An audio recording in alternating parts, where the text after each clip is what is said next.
moving on with those themes and just leaving them aside. You can come back to me on what you like and what you don't. I'm now going to suggest something that's going to take even more work. Moving from minimal through, probably the formal would be more simple actually to do, with a few sunken. Any paving stones you put through a garden or wiggle through a garden, it would look a bit odd with a wiggly one there and then this being straight. But in the pink option, those would be sunken so you can mow straight over them, okay? Or the curved version of it, where you're almost creating separate parts to a garden.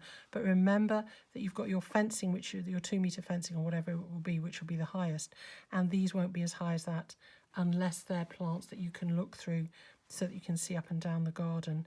But you might choose to have some conifers. You might say, no, I want to actually block my view here from looking any further.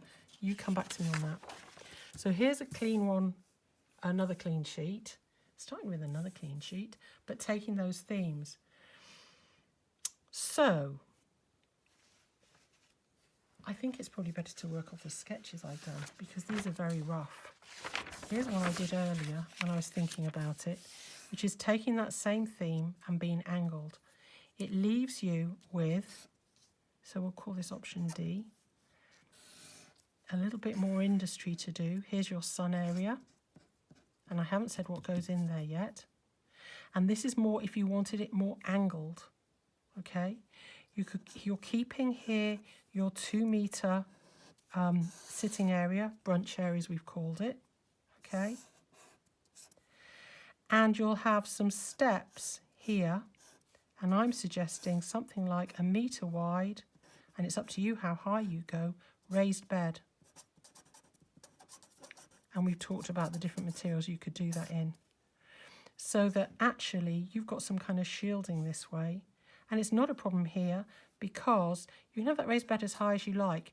Say you chose it 1 metre high and you found from your slope, you know, there's your slope at the moment, then actually you can top up your soil quite high across the whole ground if you want to. Or top up your soil quite low. But just remember, the nearer the gravel you've got here and the topsoil you've got here, the less rooting, more difficult it's going to be to limited the number of plants you can get to root in there. Because of what I said about the boundary, you could go very angular with a raised bed. This is a real compromise, actually, I suppose. You've got a raised bed here, a raised beddy here, not a raised bed, not as raised as that, but you know, you've got topsoiled bed for a nice big border. Probably 1 metre, that looks like 1 metre, that looks like 2 metres. Okay, mirroring these. And then you can make that a straight line end. And what I've suggested here is maybe some kind of shrubs. You can have shrubs all the way around here if you like. You'd have to, but remember, as I've said before, the shrub of 1 metre, you really have got to make sure it's planted enough away from your rain shadow area and your dry area so that it can grow. So you can see there's a formal design there.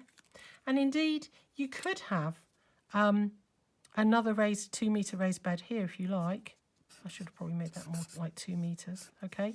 You can wiggle your path up. You could even have the, you know, if you wanted to go completely over the top. Remember, these are going to cost you money. These are going to cost you money. You could have another raised bed area there. But I'm suggesting these trees are here. Remember, you've got that other one there, which is gorgeous, that one in the background. Just to give you that little bit of screening and a bit of je ne sais quoi, okay? So that's what I'd call option D.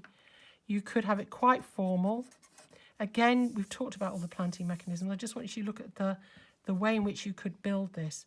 And remember, you could start with something very simple like this to start off with, or the angled beds in here. See how you get on with just a terraced effect here, where you put almost like a plank down here and a plank down here, rather than commit yourself any further. But if you did want to do something, and again, you're going to have your herbs up this end again, but you could have some flowers or whatever. And if that's a raised bed, you could even plant something much bigger in there to the side if you wanted, that comes up, because this isn't going to ruin your view from here. What you must remember though is your window here, your door here, and there's a little window there from what I remember. So that's sort of formal plus, if you like. It's a formal plus garden. Think about that shape. I'll photograph it and send it you, and I've got another one coming up